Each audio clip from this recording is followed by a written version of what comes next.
제목으로 말씀 나눴습니다. 사도 요한은 우리 안에 영생이 있는 것을 알게 하려고 요한일서를 기록했습니다. 그런데요, 그 영생에 대한 말씀을 하고 나서 곧바로 기도에 대한 말씀을 하십니다. 우리 안에 영생을 알라고 말씀하신 후에 왜 이어서 기도에 대한 말씀을 하셨을까요? 기도를 통해서 우리가 영생의 축복을 누리고 기도를 통해서 영생의 능력으로 살 수 있기 때문입니다. 여러분, 우리가 예수님을 믿으면서도 영생의 축복을 누리지 못하는 것은 기도하지 않기 때문에 그렇습니다. 주님이 우리 안에, 영생이신 주님이 우리 안에 계시기 때문에 우리 안에 참된 만족이 있지 않습니까? 더 이상 정말 세상 것, 그것 때문에 우리가 목마르지 않은 삶을 살게 됩니다. 근데 마귀가 가만히 있지를 않죠. 끊임없이 우리 마음을 빼앗으려고 공격합니다. 근데 마귀가 어떻게 우리의 마음을 빼앗으려고 할까요? 그게 바로 걱정과 두려움입니다. 마귀는 끊임없이 우리에게 걱정과 두려움을 심어줍니다. 왜요? 우리 안에 있는 영생을 누리지 못하게 하는 겁니다. 빌립보서 4장 6절 7절 아무것도 염려하지 말고 다만 모든 일에 기도와 간구로 너희 구할 것을 감사함으로 하나님께 아뢰라. 그리하면 모든 지각에 뛰어난 하나님의 평강이 그리스도 예수 안에서 너희 마음과 생각을 지키시리라. 그러니까 지키신다는 게 뭐예요? 하나님의 평강이 우리 마음을 지키신다는 거, 다른 말로 하면 하나님의 평강, 영생을 누리지 못하도록 끊임없이 걱정과 두려움으로 마귀가 우리를 공격한다라는 겁니다. 베드로전서 5장 7절 말씀, 너희 염려를 다 주께 맡기라. 이는 그가 너희를 돌보심이라. 다 맡기라고 하십니다. 그러니까 걱정, 염려가 오죠. 여러분, 우리가 이 세상에 살 때 걱정, 염려가 공격 안 하는 사람은 아무도 없습니다. 근데 중요한 건 걱정, 염려가 올 때마다 그것을 주님께 계속해서 맡기셔야 됩니다. 지금 코로나19 때문에 한국, 일본, 중국 정말 말도 아닙니다. 제가 잠깐 일본 방송을 보니까 정말 이 예방하는 게, 감염되지 않도록 예방하는 게 중요한데, 예를 들면 외출을 갔다 와서 꼭 손을 씻고 사람들이 모이는 곳에서 항상 마스크 하고 다니고, 그러다가 아마 어떤 사람이 전차를 탔는데 전차 손잡이에 이렇게 알코올을 뿌린 모양이에요. 근데 전문가 얘기하는 거예요. 그럼 너무나 쉽게 말하면 과민 반응하는 거예요. 물론 조심해야죠. 그런데 조심해야 되는 것이 걱정과 두려움에 사로잡히면 안 돼요. 여러분, 우리가 조심하는 것과요, 걱정과 두려움에 사로잡히는 건 전혀 다른 차원이에요. 여러분, 걱정과 두려움에 사로잡힌 건 이건 영적인 문제예요. 여러분, 우리가 날마다 묵상할 것은 예수님이지 코로나 바이러스가 아니에요. 우리가 날마다 바라봐야 될 분은 예수님이지 이 코로나 바이러스가 아니라고요. 근데 여러분, 이거 또 몇 명 늘었대, 몇 명 죽었대, 어디래, 야 이거 여러분, 물론 뉴스 봐야죠. 저도 뉴스를 봐요. 상황 돌아가는 거 알아야 되니까. 그런데 여러분, 우리가 바라보고 주목해야 될 분 누구예요? 예수님이에요. 근데 예수 믿는 사람마저도 말입니다, 그냥 코로나 바이러스에 온통 마음 뺏겨가지고 계속 그 뉴스만 보고 말이에요. 그럼 뭔가 지금 영적으로 사로잡힌 거예요. 걱정과 두려움인 거예요. 여러분, 베드로 사도가요, 베드로전서 5장 7절에 너희 염려를 다 주께 맡겨버리라. 이는 주가 너희를 돌보시며, 이렇게 말씀하시면서 곧장 그 다음에 어떤 말씀하시냐면, 이 말씀을 같이 읽으면 좋겠습니다. 베드로전서 5장 8절 9절입니다. 근신하라, 깨어라. 너희 대적 마귀가 우는 사자같이 두루 다니며 삼킬 자를 찾나니 너희는 믿음을 굳건하게 하여 그를 대적하라. 보세요. 자, 여러분 보세요. 지금 너희 염려를 다 주께 맡겨버리라, 이게 기도하라는 말씀이에요. 근데 그 말씀 바로 이어서 뭐라고 말씀하시면, 지금 마귀가 우는 사자처럼 두루 다니며 삼킬 자를 찾고 있다. 여러분 보세요. 제가 종종 말씀드리지만 사자가 지금 사냥하는 것을 비유하는 겁니다. 여러분, 사자 사냥하는 거 보셨잖아요. 숨어 있습니다. 절대 자신을 드러내지 않습니다. 그리고 꼭 그 무리에서 떨어지는 짐승들이 꼭 한두만, 참 희한하죠. 그 무리에 같이 가면 되잖아. 꼭 하여튼 잘난 척 하면서 꼭 그 떨어진 애들이 꼭 한두 마리 있어요. 꼭 하여튼. 근데 사자가 누굴 노려요? 항상 그걸 노려요. 물 위에 들어가 있는 걸 그걸 노리는 게 아니라 항상 물 위에 떨어져 있는 그걸 딱 노려요. 그리고 어느 정도 딱 떨어지고 나면 뭐예요? 쏜살같이 달려갑니다. 잘 보셔야 돼요. 지금 베드로 사도가 기도와 마귀가 우리를 삼키려고 공격하는 것을 이어서 말씀하면서 너희가 주님에게서 떨어지지 않도록, 너희 마음이 주님에게서 떨어지지 않도록 조심하라는 거예요. 왜요? 우리 마음이 주님에게서 떨어지면 뭐예요? 마귀의 밥 된다 그 말이에요. 자, 그러면 우리를 주님에게서 떨어지게 하는 게 뭐예요? 걱정과 두려움이다 그 말이에요. 여러분, 우리가 걱정하고 두려우면 영적으로 어떤 일이 벌어지는 줄 아세요? 우리가 주님에게서 자꾸 멀어져요. 그래서 마귀가 끊임없이 우리에게 걱정과 두려움을 심어주는 겁니다. 여러분이 걱정과 두려움에 사로잡히면 주님 못 바라봐요. 계속 걱정과 염려에 사로잡히다가 어느 순간 보면 뭐예요? 완전히 마귀에게 사로잡힌다 그 말입니다. 여러분, 이것은 영적인 문제입니다. 그래서 여러분이 정말 영생의 축복을 날마다 누리려면 기도하셔야 돼요. 기도로 내 마음과 생각을 지켜야지. 그렇지 않으면 뭐예요? 영생의 주님 내 안에 있으면서도 걱정과 염려에 완전히 사로잡혀서 마귀 밥 된다 그 말이에요. 여러분, 우리가 영생의 능력으로 살기 위해서도 기도하셔야 돼요. 여러분, 우리는 그저 나 혼자 예수 믿고 만족하는 수준의 신앙이 아닙니다. 나를 통해서 생수의 강이 우리 가정에 흘러 넘쳐나야 돼요. 우리 가정이 아무리 사망의 권세가 뒤덮였다 할지라도 내 안에 영생이신 예수 그리스도로 인하여서 생수의 강이 흘러 넘치면 어둠의 권세가 떠나간다고요. 우리 가족만인가요?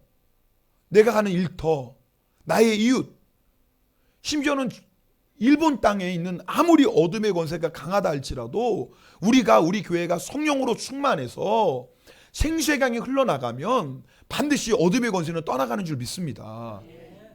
성령 충만해야 돼요. 성령 충만하면 어떻게 하셔야 돼요? 기도하셔야 돼요. 누가복음 11장 13절 너희가 악할지라도 좋은 것을 자식에게 줄 알거든 하물며 하늘에 계신 너희 아버지께서 구하는 자에게 성령을 주시지 않겠나 그랬어요. 마태복음은 좋은 것이라고 했지만 누가복음은 그 좋은 게 무엇인지를 정확히 말씀하세요. 성령이라는 거예요. 그러니까 여러분이 영생의 능력으로 살려면 기도하셔야 돼요. 그래서 사도 요한은 너희 안에 영생이 있는 것을 알아라 이렇게 말씀하시면서 곧장 기도에 대해서 말씀하고 있는 거예요. 오늘 본문 14절 15절 말씀 함께 읽겠습니다. 본문 14절 15절입니다. 그를 향하여 우리가 가진 바 담대함이 이것이니 그의 뜻대로 무엇을 구하면 들으심이라. 우리가 무엇이든지 구하는 바를 들으시는 줄을 안즉 우리가 그에게 구한 그것을 얻은 줄을 또한 아느니라. 여러분, 영생을 얻은 우리는요, 내 안에 영생이신 예수님이 계시기 때문에 언제든지 하나님의 보좌 앞으로 나아갈 수 있어요. 여러분, 이건 놀라운 특권이에요. 여러분, 한번 생각해보고 늘 듣는 말씀이지만 정말 하나님이 온 세상을 창조하셨어요. 지금도 다스리고 계세요. 나라의 흥망성쇠, 지구의 운명, 내 인생의 생사화복 다 누구의 손 안에 있어요? 여러분, 이거 믿습니까? 진짜 한번 진짜 잘 생각하고 이거 진짜 믿으세요? 다시 물어보고 진짜 믿으세요? 그럼 기도하십니까? 기도 안 하는 사람이 이거 안 믿는 거예요. 안 믿으니까 기도 안 하죠. 진짜 믿으면 어떻게 기도를 안 하겠어요? 진짜 하나님 이 세상을 창조하시고 이 세상을 주장하시고 정말 내 인생조차도 하나님의 손 안에 있다는 걸 진짜 믿으면 기도처럼 놀라운 특권이 어디 있어요 도대체? 우리가 기도할 수 있다는 게 이게 얼마나 놀라운 특권입니까? 그런데 얼마나 많은 성도님이 여전히 기도를 의무로 생각해요. 물론 기도 의무일 수 있어요. 왜? 하나님이 쉬지 말고 기도하라 명령하셨으니까 우리가 그 하나님의 기도하라는 명령에 순종해야 되니까 기도가 의무일 수도 있겠죠. 그러면 생각해 보세요. 하나님이 왜 우리에게 기도하라고, 누구의 유익을 위해서요? 나를 위해서 기도하라고 하시는 거예요. 우리 이명아 지사님 가정예배 말씀하셨죠. 여러분, 가정예배 드리는 거 누구 위해서 지금 가정예배 드리는 거예요? 애들 위해서 가정예배 드리는 거예요. 근데 애들은 그걸 알아요, 몰라요? 몰라요. 그러니까 그게 꼭 우리 같죠? 우리가 성현이보다 못할 때도 있어요. 나이는 먹었는데 예수는 10년 20년 믿었는데 기도하라는데 우리가 기도하라는 주의 말씀에 이렇게 반응해요. 주님 얼마나 힘든 줄 아세요? 얼마나 피곤한 줄 아세요? 근데 기도하라고 하세요? 성현이보다 못해요. 왜 하나님이 우리에게 기도하라고 하실까요? 우리 삶 가운데 역사하시기 위하심이에요. 우리가 날마다 영생의 축복을 누리고 살라고 하시는 거예요. 영생의 능력, 생수의 강이 흘러넘치는 영생의 능력으로 세상을 이기라고 우리에게 기도하라고 하시는 거예요. 여러분, 그래서 기도는 특권인데 만약에 여러분 오늘 이 말씀 들을 때 기도가 여러분 안에 여전히 부담으로 느껴진다면 사실은 주님을 향한 사랑이 식어져서 그런 거예요. 여러분 이거 인정하셔야 돼요. 여러분 바빠서 기도 못하는 거 아니에요.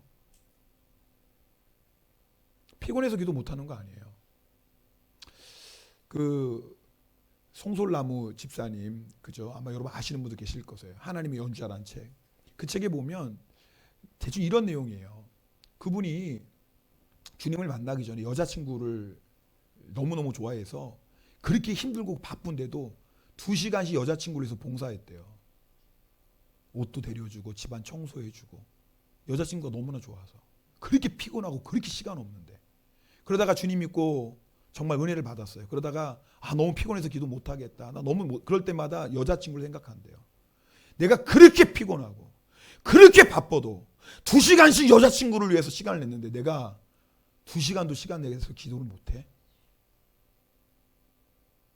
여러분 오늘 이 말씀이 여러분 들을 때 이 말씀이 계속 여러분 안에 무거운 짐처럼 느껴진다면 우리 지금 주님을 향한 사랑이 지금 식어지고 있는 거예요.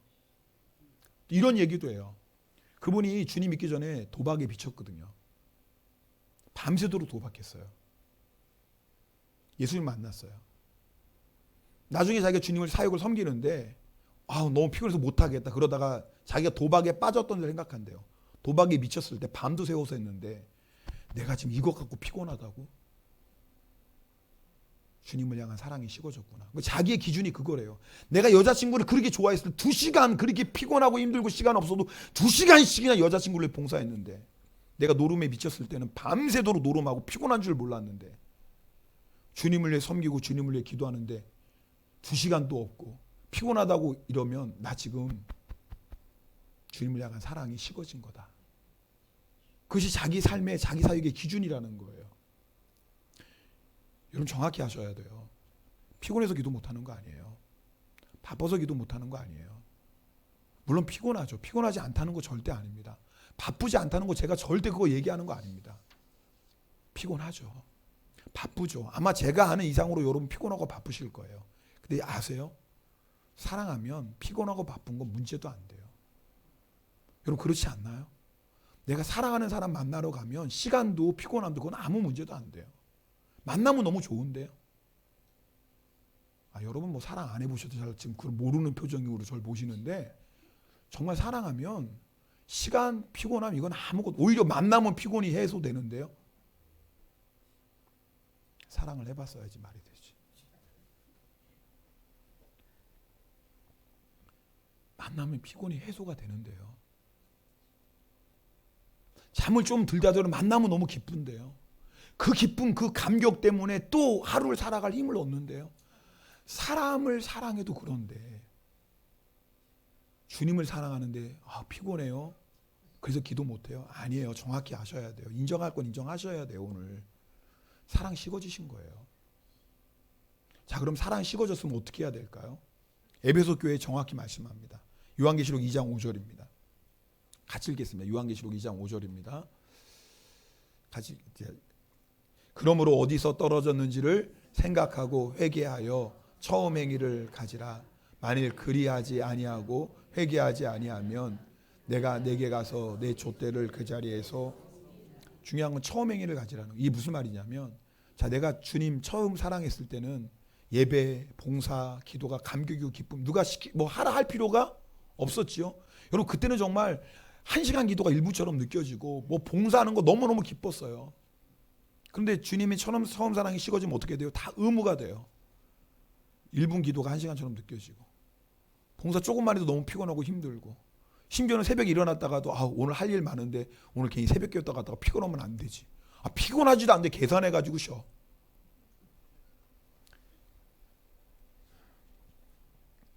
그럼 어떻게 해야 될까요? 오늘 성경은 너무나 간단해요. 처음 행위를 가지라는 거예요. 저 어떨 때는 기도 억지로 합니다. 죄송합니다.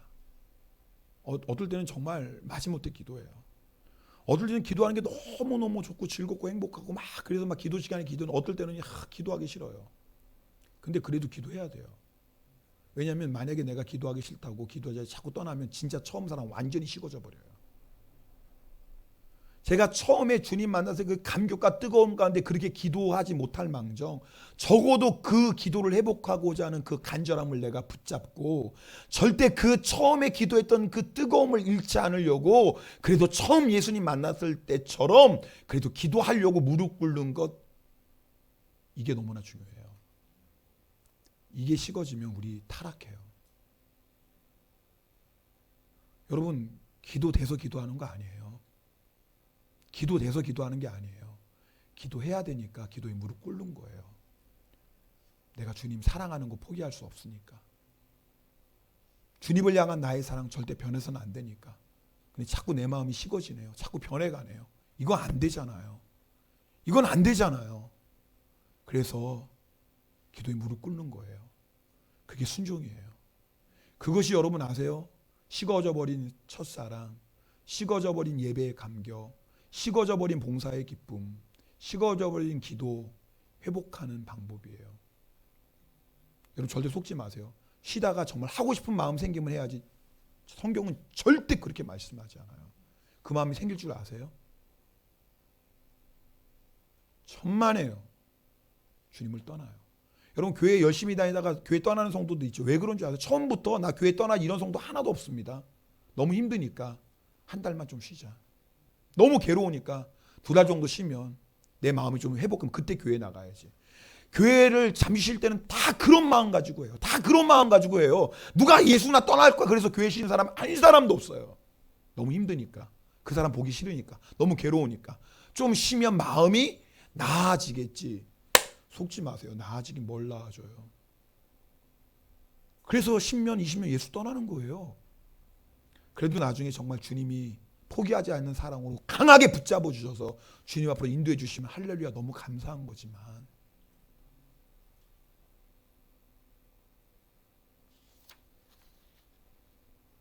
여러분 오늘 기도 회복하셔야 돼요. 그래야 영생의 기쁨 누립니다.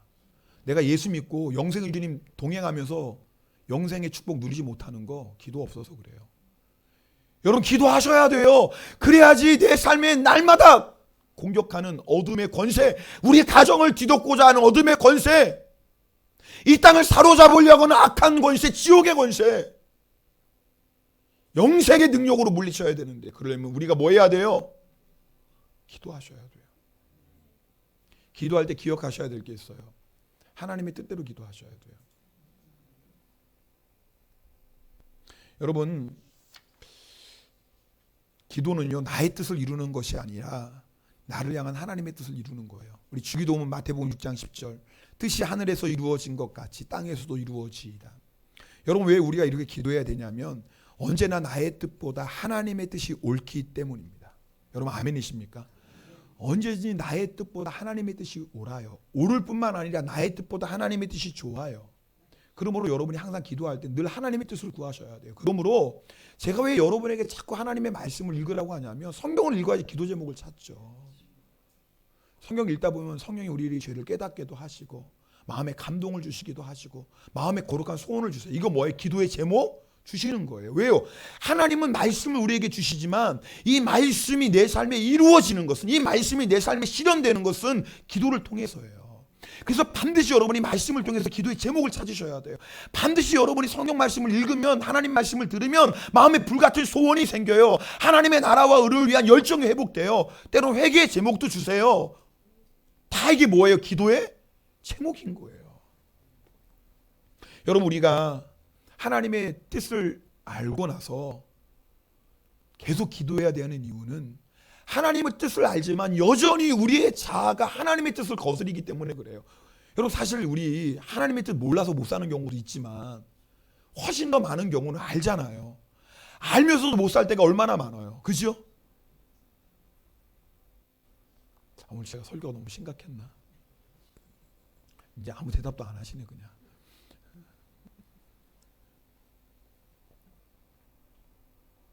여러분 하나님 뜻을 우리가 모르나요? 아니 사랑해야 되는 거 모르는 사람이 어디 있어요?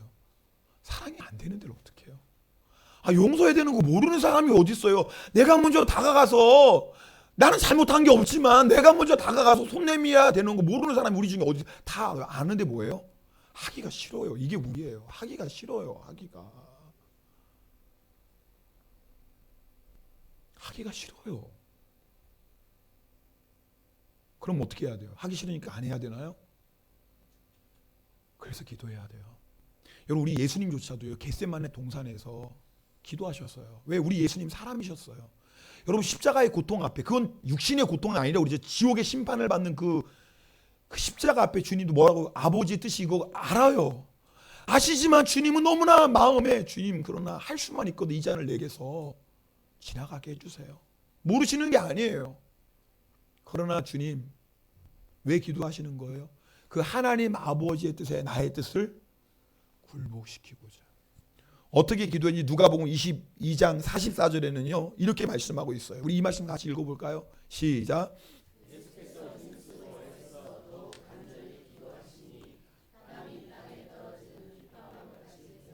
여러분 예수님조차도 이렇게 기도하셨다면 우리 이렇게 기도해야 되지 않을까요?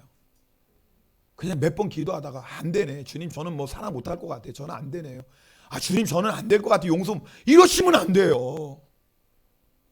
정말 주의 뜻이 나의 뜻 될 때까지 주의 뜻에 아멘 주님 내가 이제는 순종하겠나이다. 이렇게 여러분이 고백할 때까지 땀방울이 핏방울 되같이 기도하셔야 되지 않을까요? 왜요? 하나님의 뜻이 결국은 우리에게 생명이에요. 하나님의 뜻이 우리를 살려요. 지금은 나의 뜻대로 하는 것이 너무나 좋고 지금은 나의 뜻대로 하는 것이 너무나 쉽고 편해 보이지만 그것은 사망이에요. 근데 하나님의 뜻대로 하는 건 지금 너무 힘들고 괴로운 것 같아도 그것이 우리를 살려요. 여러분 하나님의 뜻대로 기도하는 게 왜 중요하냐면 그런 사람은 어떤 결과에도 감사할 수 있어요. 하나님 절대 원망과 불평을 일하시지 않으세요. 원망과 불평은 하나님의 역사의 문을 닫아요. 여러분 하나님의 뜻대로 기도하는 사람은 어떤 결과에도 감사해요. 왜요? 내가 하나님 뜻대로 기도했는데 그런데 결과는 나의 예상과 나의 계획과 달라.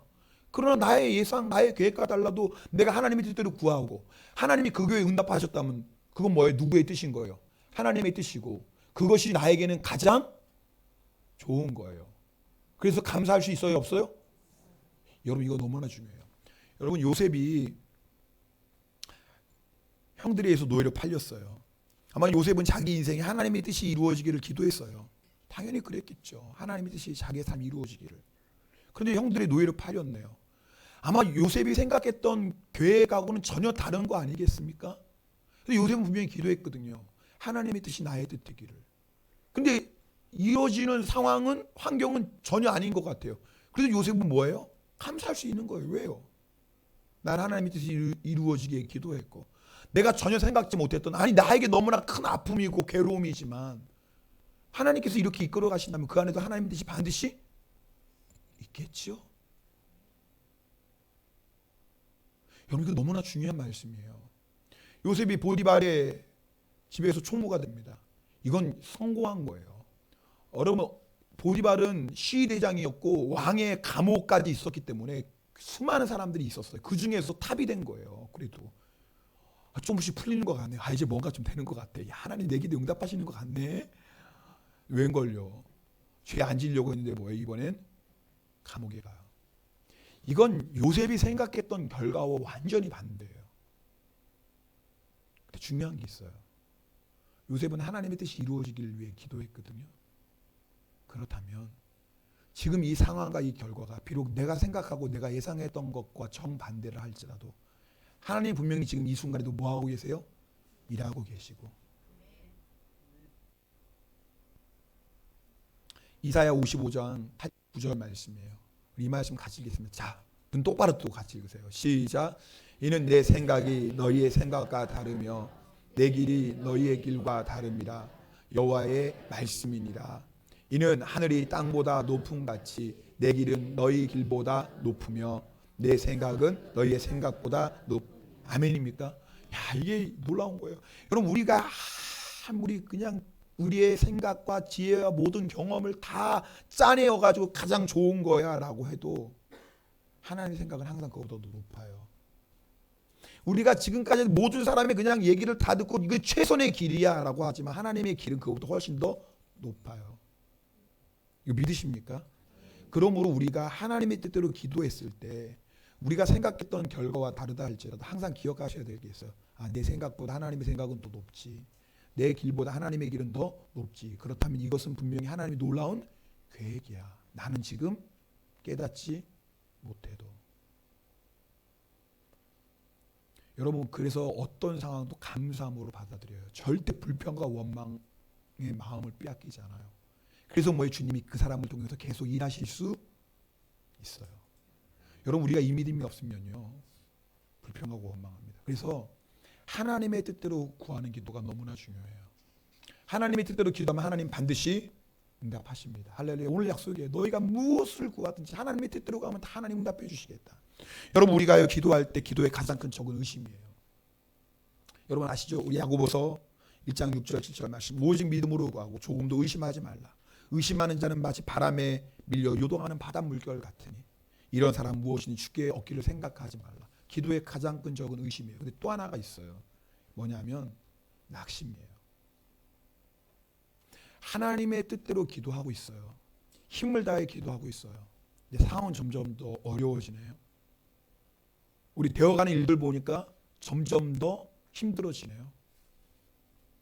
내가 하나님의 뜻대로 이렇게 열심히 기도하는데 오히려 점점 막혀가는 것 같아요. 그래도 우리 안에 뭐가 오죠? 낙심이 와요. 기도해도 소용없는 거 아닌가? 누가복음 18장에 보면 예수님께서요 기도에 대한 비유를 하시는데 그것이 뭐냐? 항상 기도하고 낙심하지 말라고 해요. 그러니까 여러분, 이 항상 기도 안 하는 사람은 낙심할 거 없습니다. 오늘 설교 들으면서 낙심이 뭐대요? 그럼 기도 안 하시는 분은 이게 지금 설교가 의뢰가 안 돼. 무슨 낙심이 어디서 그냥 사는 거지 무슨 기도 안 하는 사람은 오늘 설교 들을 때 마음에도 안 와. 왜? 기도를 해본 적이 있어야 낙심이 한 적이 있지. 기도 안 하는 사람은 낙심할 것도 없어요. 낙심이 어디 있어? 그냥 사는 거지 내 힘으로 내 방법으로 그냥 대충 세상 따라 사는 거지 뭘 낙심이 어디 있어요? 기도하니까 낙심도 오는 거예요. 근데 기도하는 사람이 낙심을 항상 조심해야 되는데요. 예수님께서 불의한 재판관의 비유를 하세요. 이 사람은 불의해요. 하나님도 두려워하지 사람도 사람으로 안 봐요. 근데 과부가 억울한 일을 당했어요. 하소연할 곳이 없어요. 누구밖에 없어요? 재판관밖에 없어요. 매일매일 찾아가요. 재판관이 나중에 뭐라고 합니까? 나는 하나님도 두려워하지 않고 사람도 사람으로 생각하지 않는데 아이고 귀찮다 죽겠다. 매일매일 찾아올 거 아니야 이거. 아이고 들어주자 들어줘. 못 살겠다 못 살겠어. 여러분, 하나님은 절대 불의한 재판관이 아니세요. 오해하지 마세요. 하나님 좋으신 하나님이세요. 아니 불의한 재판관도 그 과부의 원한을 그렇게 풀어준다면 왜 하나님이 우리의 기도에 응답하시지 않겠어요? 주님 말씀하십니다. 그들에게 오래 참으시겠느냐? 속히 그 원한을 풀어주시리라. 이게 불의한 재판장과 과부의 비유의 결론이에요. 그런데 그 다음에 예수님께서 이 결론을 말씀하신 다음에 탄식하시디 한마디를 툭 우리에게 던지세요. 근데 이게 우리의 마음을 아프게 해요. 누가복음 18장 8절 말씀이 주님 이렇게 말씀하세요. 그러나 읽어볼까요? 시작. 인자가 올 때 이 말씀을 제가 읽는데 주님이 오실 날이 다가올수록 우리 안에 사라지는 믿음이 있어요. 그게 뭐예요? 하나님의 뜻대로 구하면 반드시 응답해 주시는 믿음이 자꾸 사라져요. 이 믿음이 없으니까 기도하다가 낙심해요. 여러분, 하나님이 약속하셨는데 하나님의 뜻대로 기도하다가 혹시 낙심해서 여러분 기도 멈추고 있지 않습니까? 분명히 하나님의 뜻이에요. 하나님의 약속의 말씀이에요. 근데 열심히 기도하다가 어느 순간부터 내 마음이 낙심이 오고 그 낙심이 점점 커져서 나도 모르는 우리가 이제부터 기도 안 할 거야 이렇게 결단한 적은 없지만 나도 모르는 사이에 기도가 점점 약해지고 어느샌가 기도가 사라져 버렸어요. 그렇다면 여러분 오늘 말씀을 통해서 우리가 그 기도 회복하셔야 돼요. 시편 40편 다윗이 고백해요. 내가 여호와를 기다리고 기다렸더니 귀를 기울이사 나의 부르짖음을 들으셨도다. 여러분 응답은 기다림을 통해 와요. 그리고 그 기다림의 시간은 기도의 시간이에요. 그래서 우리에게 믿음이 필요해요. 여러분 반드시 하나님의 응답은 기다림을 통해 와요. 기다림의 시간은 기도의 시간이에요. 우리에게 믿음이 필요해요. 어떤 믿음이죠? 하나님은 반드시 우리의 기도에 응답하신다는 믿음이에요. 믿음으로 낙심을 이길 수 있어요. 여러분 오늘 이 시간에 이 믿음을 회복해야지 여러분 기도 다시 시작할 수 있어요. 이 믿음 붙잡아야지 기도하다 멈추지 않아요. 여러분 아마 예수 안 믿는 가족이 있는 분들 사도행전 16장 31절 말씀 붙잡고 기도할 거예요. 주 예수를 믿으라. 그리하면 너와 내 집이 구원을 받. 이거 하나님의 약속이에요. 이 기도 하나님이 얼마나 기뻐하실 기도예요. 근데 여러분 잘 보세요. 어떤 성도님은 예수 믿지 않는 가족, 자녀, 남편, 배우자 위해 기도하다가 어느 순간 그 기도가 너무 약해져 버렸어요. 왜? 기도해도 가족들이 안 변하는 것 같아요. 기도해도 오히려 뭐예요? 더 가족들이 더 완악하게 나오는 것 같아요. 어느 순간 나도 모르게 이 기도가 자꾸 약해지는 거예요. 그래도 어느 순간부터 띄엄띄엄 기도하기 시작해요. 어차피 이 자리에 있을지도 몰라요. 왜요? 낙심이 온 거예요.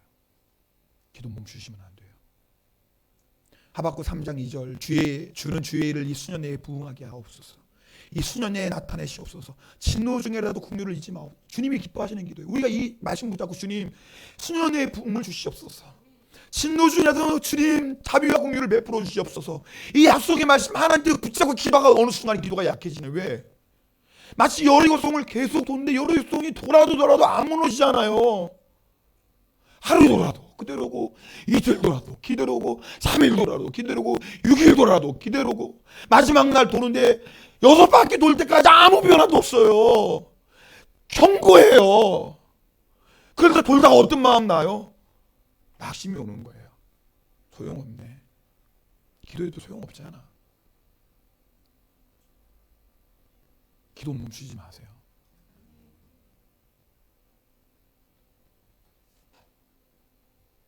주님께서 속히 응답하신다고 그랬어요. 속히는요 시간적인 의미의 속히도 되지만 갑자기라는 의미도 있어요. 여러분 하나님의 응답은요 참 놀랍죠. 어떨 때는요 갑자기 와요. 야, 갑자기 와요. 어느 집사님 그 간증 하시더라고요. 뭐 우리 교회 집사님 아니지만 그게 남편에게 남편이 하나도 안 했는데 어느 날 갑자기 막 아침에 부들을 떨더래요. 별 특별한 뭐 그게 없어. 그렇다고 아내가 뭐 무슨 뭐 특별한 무슨 계기가 있었던 거 아닌데 갑자기 주일 아침에 옷을 주워는 있더래요. 그래서 아내가 여보 어디 가요? 나 오늘부터 당신이 따라 교회 나가기로 했어. 갑자기예요. 전혀 그런 얘기도 없어. 무슨 계기가 있었던 것도 아니에요. 근데 갑자기 남편이 아침에 나 당이 오늘부터 교회 나가기로 했어. 그게 갑자기예요. 시간적인 짧은 의미도 있지만 전혀 생각지 못했어요. 어쩌면 끝났다. 소망 없겠구나.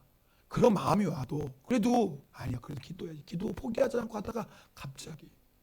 여러분 나사로가 죽었어요.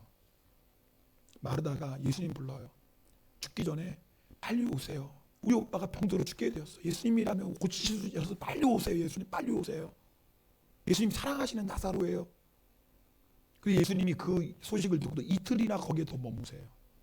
도착하셨으니까 뭐예요? 나사로 이미 죽었어요. 마르다 마음이 어땠을까요? 절망이었죠. 예수님 조금 더 빨리 오시지.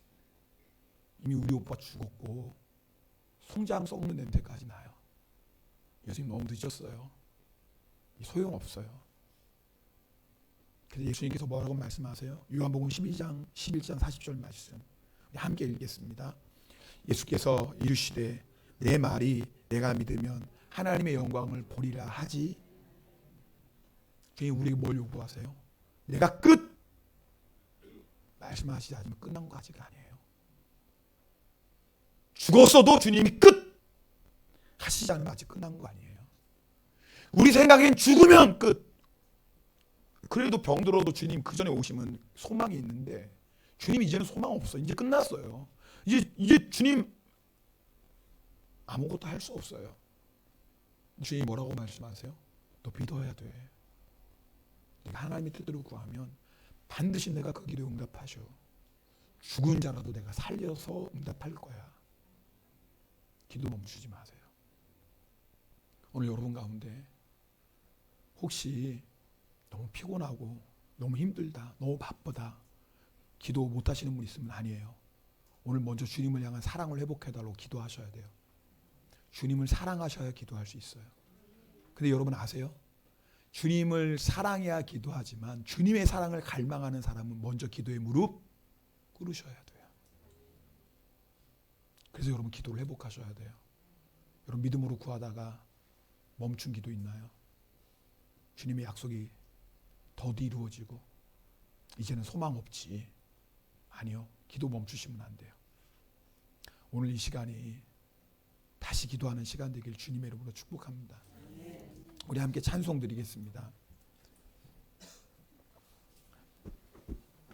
우리 찬송 정말 가사가 오늘 설교에 이렇게 잘 요약한 가사 같기도 해요. 이 찬송 부르시고 여러분 어떤 걱정 염려 다 주님께 맡기세요. 주님이 말씀하시잖아요. 다 맡기라고. 맡기는 것도 못해요. 다 맡깁시다. 혹시 여러분 가운데 나 맡겼어요. 나도 열심히 기도했다고요. 근데 아무 응답도 없잖아요. 내가 이렇게 열심히 기도했는데, 이렇게 눈물로 기도했는데 주님 응답 안 하시니 내가 무슨 힘으로 기도해요?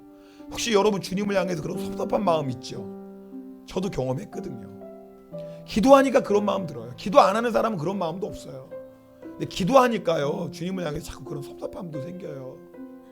주님 말씀하세요. 너 그래도 낙심하지 마. 절대 원망하지 마. 너 마음 뺏기지 마. 갑자기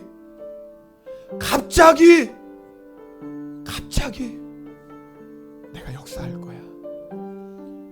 우리 구주님 바라보며 이 찬송 함께 드리겠습니다. 기도를 멈추지 마라.